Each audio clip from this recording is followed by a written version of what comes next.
Chip Hazard. I'm Talon Williams. I'm Roger Sierra. And we just wanted to kind of talk about our love for the Ninja Turtles. The Ninja Turtles were created by Kevin Eastman and Peter Laird all the way back in 1983, just kind of as a joke. Did you guys know that? Kind of feels like an 80s joke idea. Yeah, so it was just, they were sitting in living room one day, and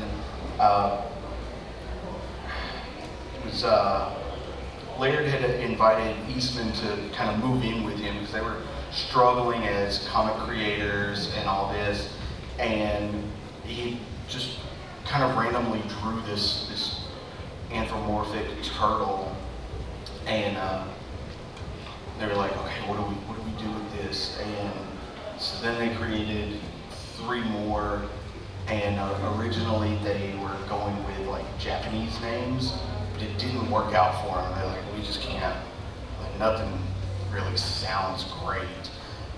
So then they went with the Renaissance, the Italian Renaissance, and we then have Leonardo, Michelangelo, Raphael, and Donatello. So that's how that came to be. It's just kind of always a joke to begin with. And then when they were creating their like origin and backstories, anybody know where that came from? It's all based off of Daredevil. It's all based off of Daredevil.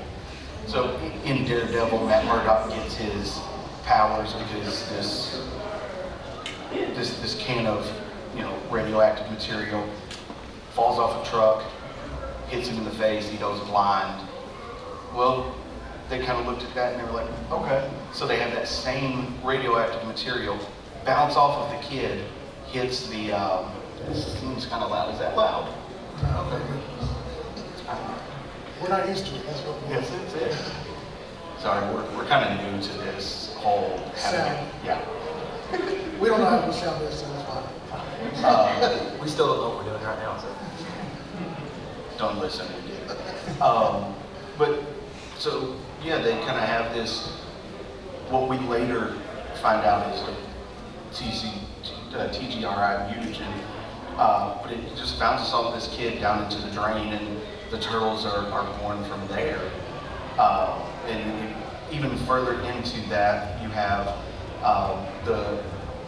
in Daredevil, the sensei's name is Stick. In Ninja Turtles, it's Splinter. The group of bad guys in Daredevil is the Hand. Ninja Turtles, it's the Foot. It's just all a kind of a running gag that really just kind of blew up, out of nowhere. So they got how the first comic came to be created. It was like they used their tax return and borrowed some money, and they printed 3,000 copies of the first issue. And it sold like hotcakes.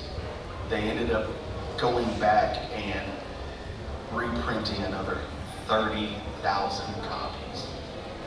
Ninja Turtles was only meant to be 1 issue and never anything else.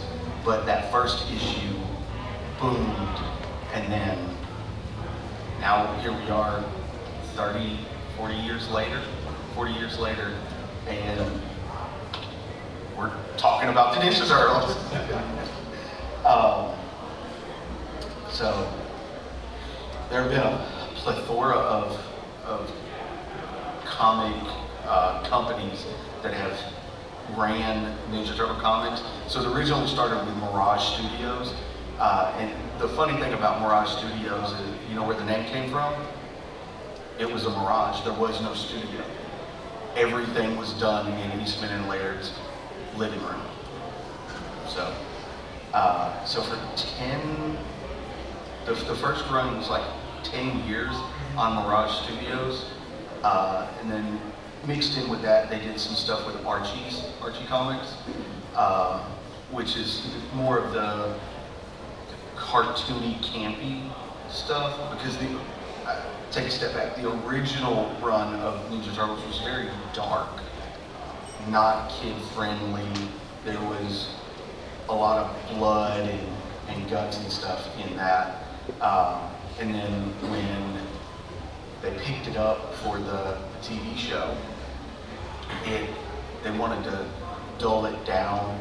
Not Eastman and Laird, but the studio wanted to dull it down and make it more kid-friendly. So then we got the campy jokes and all that stuff.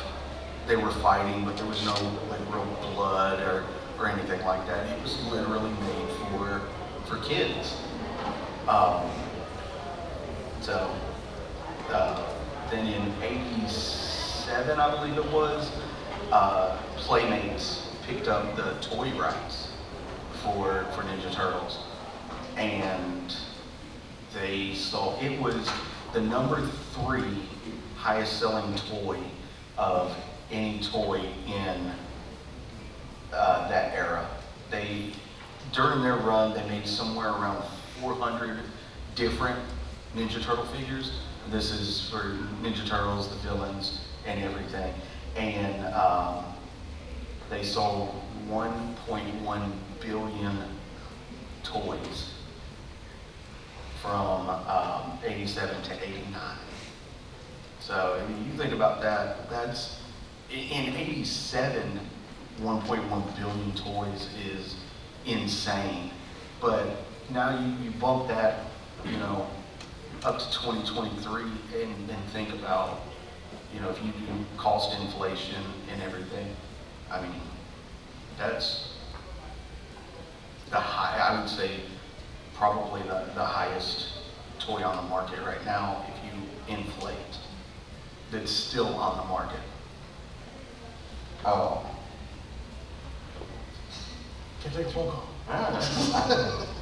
I declined it. Do you guys have anything to say? Don't let me talk. No, There's I was three. I was letting you do your thing. I'll let you go do your little stuff first. But I mean, we like to do our panel. We go through our stuff first, and then we do interactions, everything like that. Pretty much just want to know, like, how did everybody come into Ninja Turtles? I mean, was it comics? Was it cartoons? Was it just seeing the toys? Is it a family experience? Like, what is everybody's experience with Ninja Turtles and how it came to be with them? Go ahead, right here. Well, I kind of got into the cartoons first, and the first series I was ever introduced to was the 2003 series on the infamous 4Kids Entertainment. Still good.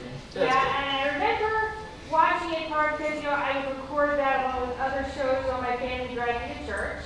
And, but I have to say that my favorite series of the Ninja Turtles that I really fell in love with was Rise of the Teenage Mutant Ninja Turtles. That was Really good. yes. Yeah, really good. So that 2003 Ninja Turtles was closer to what the original comics were supposed to be than the 86 version that most everybody knows as like the Ninja Turtles. So Yeah, I mean, I was born in '86, and the cartoon came out in '87. So that's really all I knew growing up was that version of the Ninja Turtles. I remember my dad would give me VHS. For the kids that don't know what VHS is, I remember. yeah, and just probably people under the age of 15 in here that probably don't know what that is. But no, he would give me like 7 or 8 different VHS, and it was like 4 episodes long of the original cartoons. And it's like the first was like the first 4, then the next 4. I remember just watching them as a kid, like I was like, I don't know, 6, 7 years old, sitting there watching it, Attack of Killer Pizzas. You know what I mean? Where, they had to go down the sewer to fight those xenomorph-looking yellow creatures that Krang created. And, like, just really good memories of, back in the day, because it does bring me back to my childhood, when I watch it. And now you can watch it on Paramount Plus for nothing now, So, but what's some of y'all's favorite? Go ahead, man. I think I remember the original. I mean, obviously the original cartoon. Yes. But I'm almost certain that the first versions I owned came from VHSs at Burger King. Yes. Anybody? Yes. Yeah. Burger King VHS, and I think the one that I got was the Great Moldini. God. The Great Moldini. that's when McDonald's and Burger King used to get the good toys. Yes. Yeah, good toys in The that. competition was strong back then. Yes. So moving on from there, in 1990 we get the first live action Ninja Turtles movie, and it just kind of blew everybody out of the water because it's very like the original comics, very dark and everything, you know. And the cool thing about that is, anybody know who Jim Henson is? Yeah? He created the costumes. Jim Henson's Creature Shop created the Ninja Turtle outfits that we've seen in the movies. And for the time, the technology was really, really cool at that time because it really had been, well, no, I'll take that back. Because it had been done previously, because you think of like Jim Henson and think of all the characters that he would create for, you know, different movies in the past. And there have been more people in costumes, things of that nature. You think of movies like The Labyrinth and even further back than that to some. What was that one? I can't remember if it was like people in costumes or puppets. It's the one Peter Jackson did. You know what I'm talking about? Meet the Feebles. Meet the Feebles, yeah. It was puppets. Okay, it's puppets, never mind. But yeah, I mean, to see that, it's almost like we see these Ninja Turtles come to life, you know, and if you're a kid, seeing that, it's like, whoa, you know, even to a point to where they actually did a rock show. You remember that thing? You jumped ahead there. Yeah, you're jumping a little ahead there. Was it not after the first movie they did that? Oh, was it after the first movie? Well, they had the stage musical. Oh, that's right. Yeah. It was the Coming Out of Our Shells tour. Oh, God. Which was hosted, it was actually sponsored by Pizza Hut. Yep. Yes. Yes. Yeah, that. Pizza's the official pizza of the Ninja Turtles. Yes. Yes. But back to the original movie first. So it was the fourth highest grossing movie in 1990, and it broke the record for the highest grossing independent film ever up until that point, making over $200 million. Yeah. So if that doesn't tell you how great the Ninja Turtles were back in the 90s, that's, you know, from there we got the 91 sequel, Secret of the Ooze, which if you haven't yet, the guy who plays Shredder in that is here. Yes. Go see him, say hi. He's back there. I'm sure he would love to talk about, you know, him playing Shredder there. Now, he was the regular Shredder, not Super Shredder. That's good. That's Kevin Super Nash. Shredder was played by a pro wrestler named Kevin Nash. Look at that look on his face. He didn't realize I it. didn't realize. Yeah, that was Kevin Nash. Kevin Nash was Super Shredder. Yes. Wow. Very few people can, I seen it, very few people can fit in that big suit. Like, let's get the 7-foot guy from the NWO. He'll do. You know. What was 91? No, he was Diesel at the time, so yeah. Yeah. It wasn't NWO yet.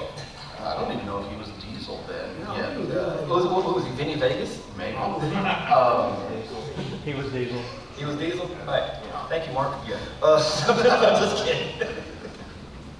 All right, let's go. But on from there, Well, we got the third movie, yeah, Teenage Mutant Ninja Turtles 3, which was geared heavily towards the Japanese audience. Yes.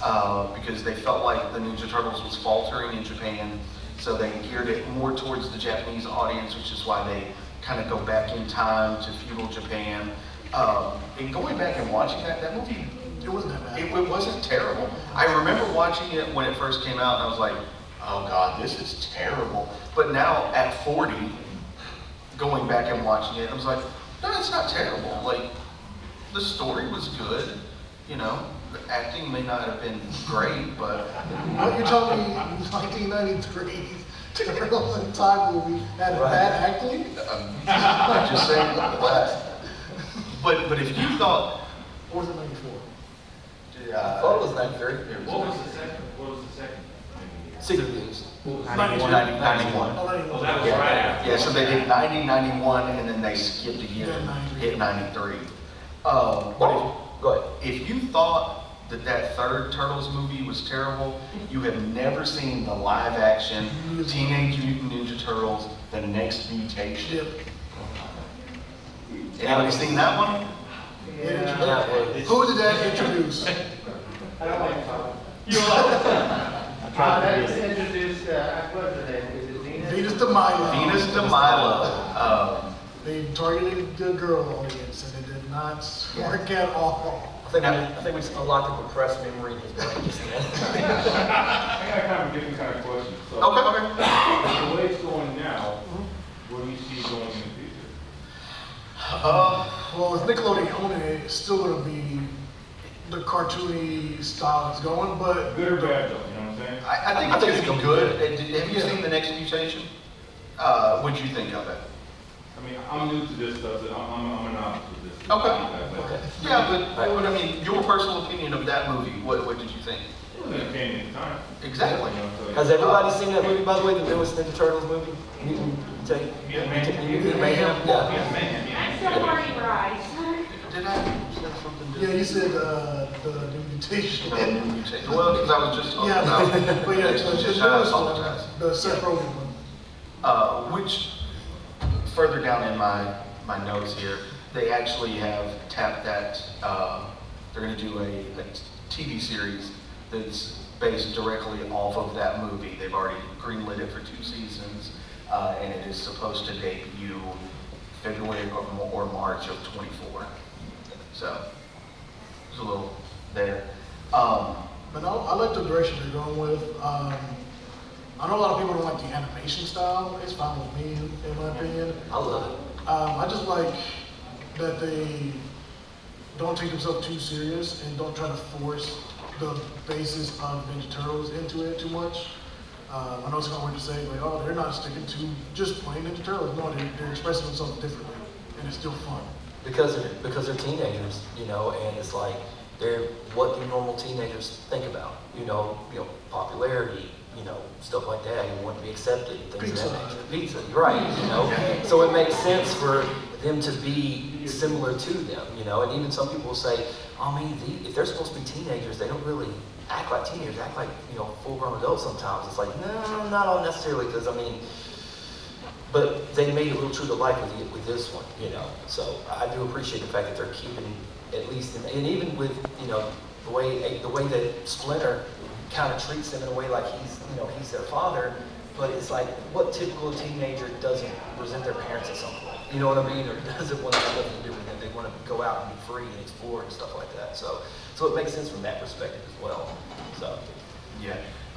Now back to the god-awful Next Mutation. The ironic thing about that is the same people who created Power Rangers created that TV show, Saban Entertainment. And Peter Laird actually went on record to say that is the only licensed turtle project that he truly regrets. Don't blame them. No. There's a crossover episode too, with the turtles and the Power Rangers. Yep. It's space. Yep. But no Venus on Milo. But, Two worlds there. What is everybody's like favorite Turtles villain? Because mine's Leatherhead. Oh, it's got to be between Leatherhead and Bebop and Rocksteady. Rocksteady and Slash. That's something about the Savage Turtles. Yes. Well, my favorite was. Some of the turtles were voiced by different actors during the crossover. Yes, you're right. Shredder?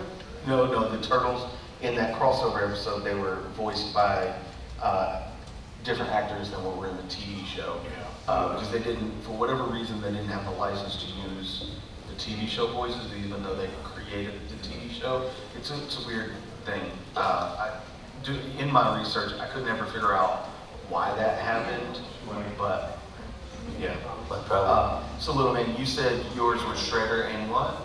Oh, he was just saying why, but I was gonna say, did somebody say Crane? Right there. But I was gonna go more with his suit. Yeah. Good.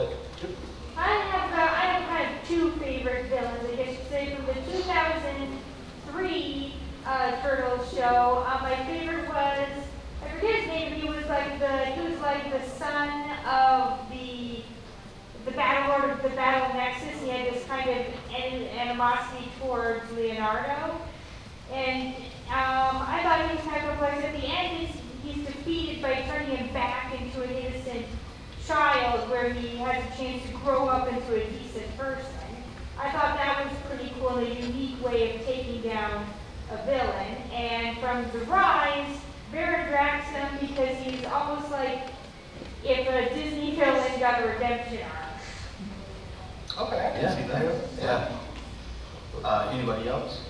Did you have your hand up? Oh, yes. Somebody? Put her on the spot. I could call her out, but Okay. you also like your romances. I do. I think you're doing it. Okay, yes. What about your villains for the 2000? One of my favorite villains in the 2012 series was definitely Tiger Claw. Tiger Claw's real good. Yeah. Tiger Claw voiced Splinter in Rise. Indeed, the guy who voiced Tiger Claw in 2012 went on to voice Splinter in Rise. In fact, they make some kind of nods about that, like saying, "Oh, we wish you were a tiger instead of a rat." Yes. Yes. Okay. I don't know. Can you give up?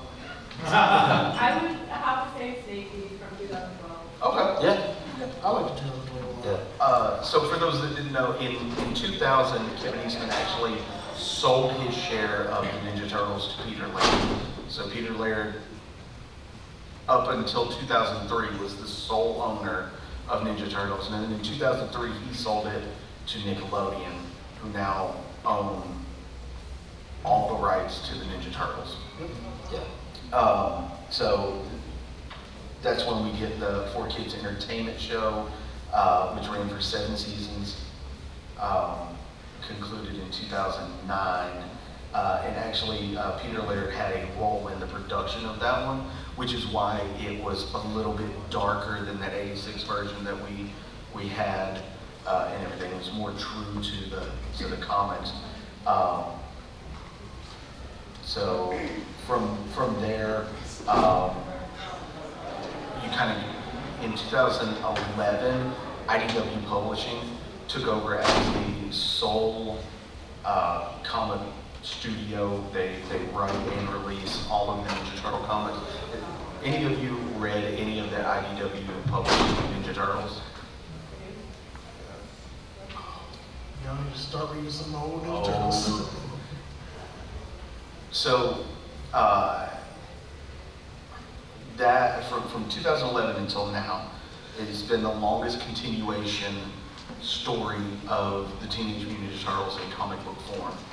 And they kind of, obviously they start at the very beginning, and the story that they have been telling has been absolutely amazing. They're taking some of the villains and everything from the older cartoons and throwing them in there as well.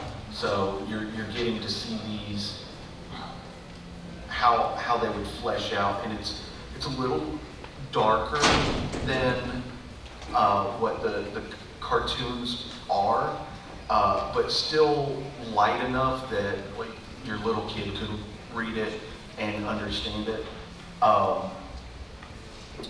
They just recently, last year, introduced a fifth turtle, and then recently, even this year, they've introduced a sixth turtle. So the one that they introduced last year, her name is Jenica, and not giving too much away, but she was a human who was turned into a turtle using mutagen. And then the most recent turtle that they've introduced is Venus D'Amato.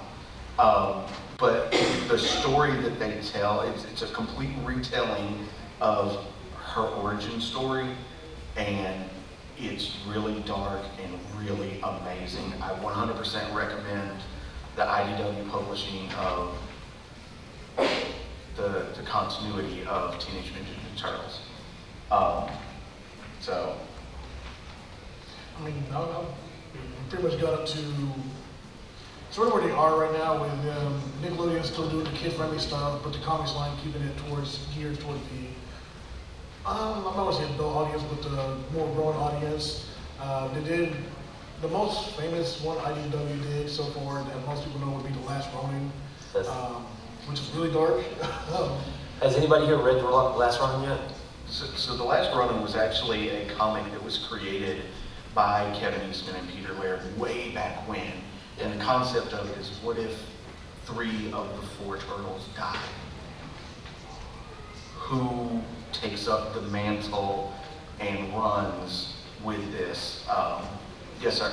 Just out of curiosity. Yes. Out of all the turtles, why Michelangelo? That's good. So, Probably because he was the one that no one expected. well, not only that, it forced him to mature.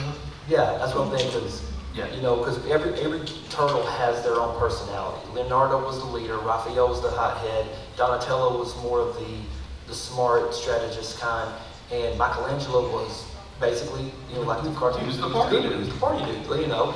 So again, like what Roger said, it made him mature, but then it's like, I gotta have leadership qualities like Leonardo, I gotta have a mean streak in me like Raphael, I have to be smart and strategize like Donatello. He had to basically, it's the old saying, you know, you gotta grow up quick, and that's what he had to do, you know. And it's, if you haven't read it, you need to read it. It's, whew. Yeah, if you like comics, now if you're just for the TV shows, that's fine too. Yeah. Because they're really good shows. Yep. Is it a miniseries or is it part of The Last Ronin. Yeah. It's It's its own kind of separate story that they're going back and retrograding into the continuity, because they just released, so last year they did The Last Ronin, and then this year they produced a pre-sequel to that. And what I mean by pre-sequel is part of the book is set before The Last Ronin and part of the book is set after The Last Ronin. And this is where they're actually introducing 4 brand new turtles that will be the new continuity going forward. And later this year or early next year, I'll have to get with my buddy Jason Flowers, who does artwork for the comics. He's here today. Yeah, he's here. He's here. Feel free to stop by his booth and ask him about that. Probably can't say too much about what's going to happen, but I'm pretty sure he has like a release date on that. So they're coming out with The Last Ronin 2, which is supposed to start the new story arc with these new 4 turtles. And you kind of meet those in Last Ronin: The Lost Years. Yeah. So, but so then going back a little bit in the timeline, in 2011, we got, you know, after a plethora of years, we got the first live-action Ninja Turtles. Michael Bay, Platinum Dunes, kind of produced it, and they took a whole different route with like the Ninja Turtles.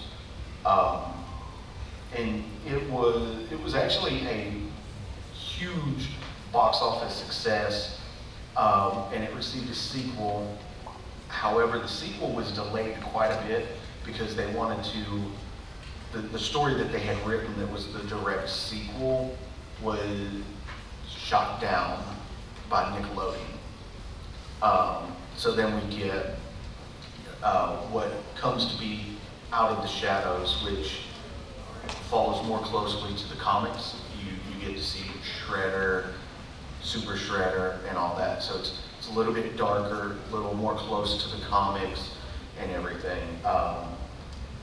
And then from there, in timeline order, that's where we get Rise of the Teenage Mutant Ninja Turtles, which premiered in 2018. Sadly, it only ran for 2 seasons, but they did make a movie about it. It was released just last year in 2022. And you can only find that on Netflix, actually. So, yes, sir. Sorry for asking so many. No, that's what we're here for. Ask more questions. A lot of people have been asking for this, but if you were to do another Rise of the Teenage Mutant Ninja Turtles, would you do it on Netflix? Like season 3? Well, technically they can't. Because Nickelodeon owns them, so they have to be on Paramount. Paramount Plus, yeah. Yeah, unless they do some kind of a Partnership. partnership deal, but more than likely it would be on Paramount Plus. Yeah. Get that at Walmart. Yeah, you can get that With Walmart Plus. by straight by straight talking. You get it for free. There you go. Yes. That is not a paid sponsorship. Which was though. Yeah. So yeah, that on Netflix is the only place you can see that Rise of the Teenage Mutant Ninja Turtle movie, but everything else is on Paramount Plus. They got from the '86 series through all on Paramount Plus now, which I think is really cool. Yes, sir. In the original comics, in the original canon of the comics, Yes. wasn't Casey Jones slated to be like, not really a villain to the Teenage Mutant Ninja Turtles, but wasn't he supposed to be like an anti-hero, like way darker than they Yes. ever portrayed him anywhere but the original comic? He was going to be an antagonist to them, but he wasn't going to be a direct villain. He wasn't going to be an anti-hero to them. Right. Yeah, but they kind of sugarcoated him when they went to making TV shows and movies. Like they really, Yeah. because he was supposed to be super dark, right? Yeah, but Yeah. you got to market somehow. Yeah. And sell toys. Well, I mean, he was in the. Well, remember, he was in the first movie. He wasn't in the second movie, and then he came back for the third movie. Yeah. Right. You know, so could he have made an appearance in 2 and it makes sense for what they were trying to do for that? Which in 1 it was perfect. 3 it was, you know, it's like he was there, but he didn't really do much. You know, but he did something in the first one. He helped the turtles, you know, fight off the foot in the first one. So, you know, and again, like could they have done more with that character? Probably, but you know. He was way darker in those original comics. If you go back and read those, like he was. Yeah. Is there any, like, layers or this other? Eastman. Or did they ever talk about where he came from conceptually or any inspiration? Like you said, Was it a the sportsman? show. I think it was just a hockey thing. They both like hockey. They like hockey. Yeah. I thought it was going to be a favorite from the sports match. I think it was made from the sports match. Because we were hockey match and we did that. Cricket Hockey bat. stick that could do anything. The hockey stick that can do anything. Yeah. Even though it was a cricket bat. Yeah. Now we have talked about, you know, turtles that were not the 4 original. You know, you get Venus, you get Jenica that I mentioned. Kevin Eastman and Peter Laird actually created a 5th turtle that never made it to the comics or anything. And ironically, the turtle's name was Kirby, and they created this turtle based off of kind of their idol, Jack Kirby. So for those who don't know, Jack Kirby is very instrumental. He helped create the Avengers, Fantastic Four, X-Men, and other iconic superheroes there. So the concept of this character is it would have been introduced via a magic crystal that could bring drawings to life. And concept art of this turtle that was never brought in actually just recently sold at an auction for $500. It's pretty cheap, actually. It's pretty cheap, but yeah. And so it actually shows a somewhat savage-looking turtle with striped skin and 4 fingers instead of 3. So it's even more of a mutation there. Now there are, we don't have a whole lot of time left, so I'm going to skip a little bit to some controversies that are right around the Ninja Turtles. So as harmless as the '88 cartoon series was, it was heavily edited for broadcast in the United Kingdom and much of Europe due to they have a more stringent censorship system than we do here in America. And so they weren't allowed to use weapons. They had their weapons, but could not use them in fights. And Michelangelo actually suffered the most because nunchucks in Europe are completely illegal. Yeah. So that any fight scenes that he was in, they took the nunchucks out and digitized a grappling hook into. Because that's safer. because that's. Yeah, I'd rather be knocked upside the head with nunchucks than get impaled with a grappling hook to the throat. I'm sorry. No, it's Yeah. safer. No, it's not. Safer. It's not. And they actually even changed the name of the show. Instead of Teenage Mutant Ninja Turtles, they had to change it to Teenage Mutant Hero Turtles because ninja is violent, so they say. Also in 1990, after the first movie came out, there were 250,000 live turtles imported into Britain and sold as pets. And it was illegal. Well, it wasn't illegal at the time, but it became illegal later because the people would buy them for their kids. And then when they grew to full size, they were like, well, we don't have anywhere to put these. So they just let them go.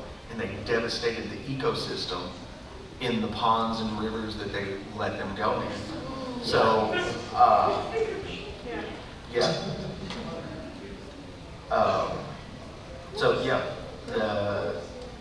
There's actually around 97, they banned the sale of the most popular turtle, the red-eared terrapin, completely. You cannot, still to this day, you cannot purchase a red-eared terrapin.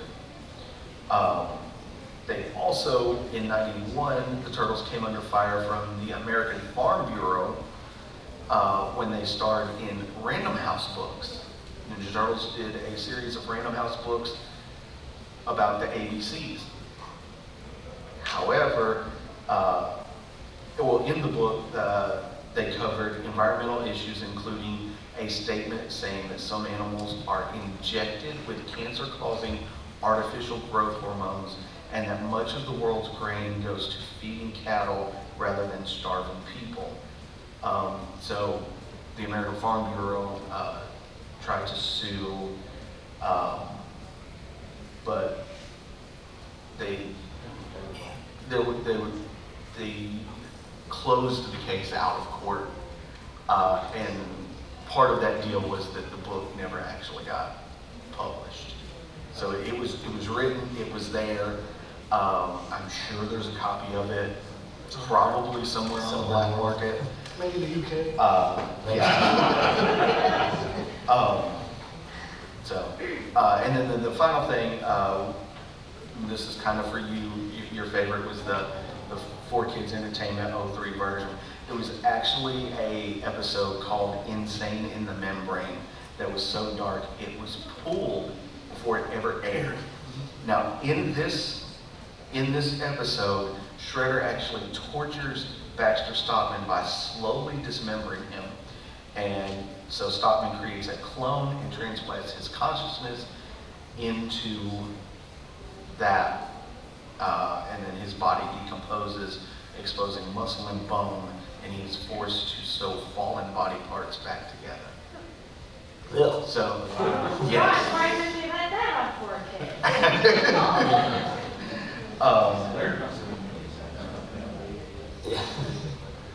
Yeah, unfortunately, he had no control at that point. Yeah. So, He did. I want to know who made that episode. I don't know. They were having a good day. They were so we have a few more minutes. That's all of the notes that I have. We touched on it earlier. What's up, Mike? You know, the next series is going to be called Tales of the Teenage Mutant Ninja Turtles, and that will be the direct sequel to Mutant Mayhem, and it will be exclusively on Paramount Plus. Again, that is not sponsored, just letting you guys know that's where it will be. What's your question? Well, who decided to make the Teenage Mutant Turtles have the pizza? So that was actually the original, I can't remember the name of it, the original production company of the series. They decided, I can't remember the name, it's probably in the notes here.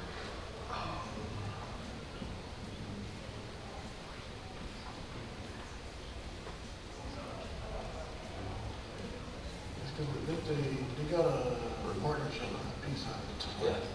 Yeah. To sell pizzas. Pretty much all of Did, them. did Pizza Hut like come in? Because Probably. there was pizza Probably. in the show, right? No, the show didn't, they added pizza to the show because of Pizza Hut. Yeah. Yes. Oh. Yeah, There you they go. made a partnership with Pizza Hut, and that's why Pizza Hut's the official pizza of Ninja Turtles. Because they pay for it.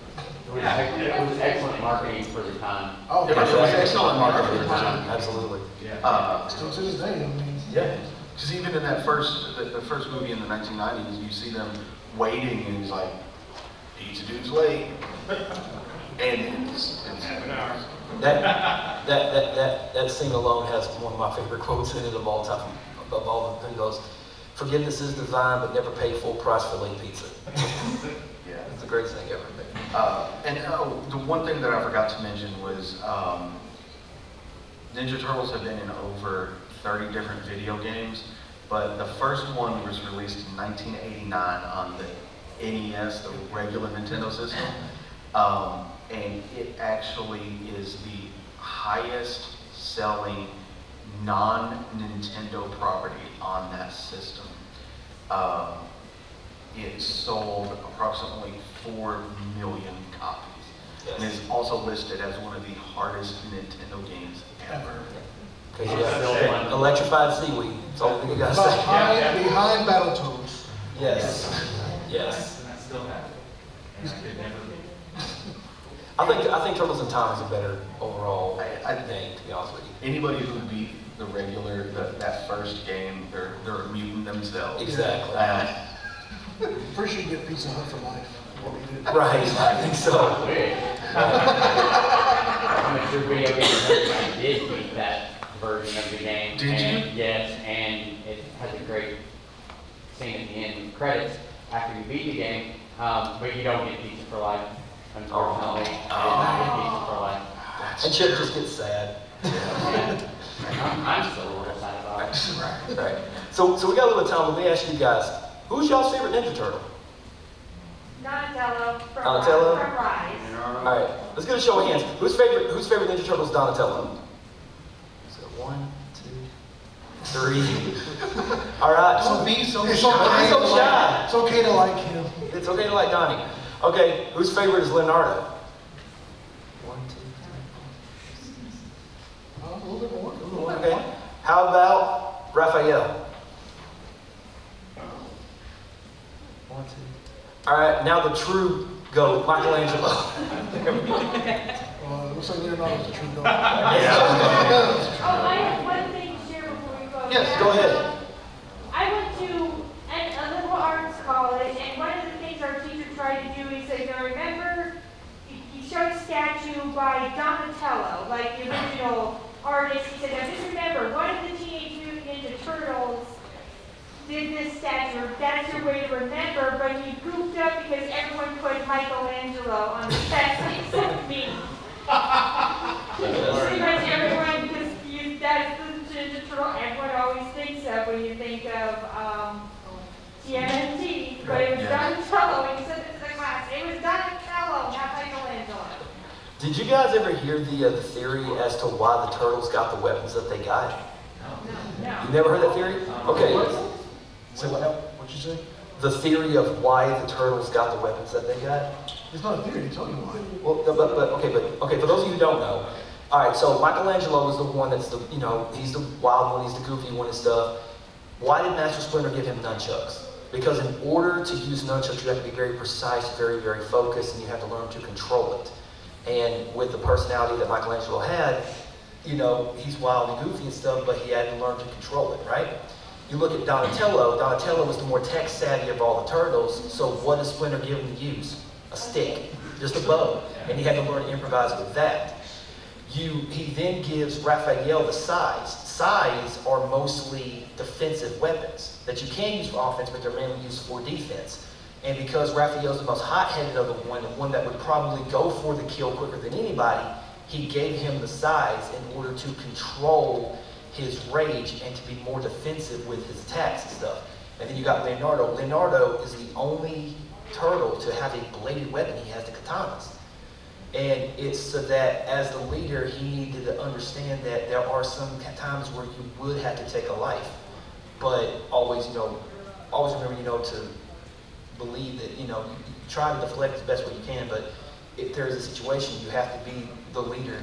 And sometimes it's okay to do it if your life is in danger, So, which I thought was very interesting when that does make a whole lot of sense, because you give the guy who loves technology a stick. Here, do what you want with it, But, I don't know. Didn't know if anybody had that thought. That is something interesting to think about, though. All right. Well, that is our time for today. But we will be back tomorrow. We're hosting Pokemon Trivia tomorrow. Yes. If anybody's interested, we'll be right back here in this room at noon. And there will be prizes, so Yes. yes. And it's not easy. Yes. Thank you guys for coming. Thank you guys so much.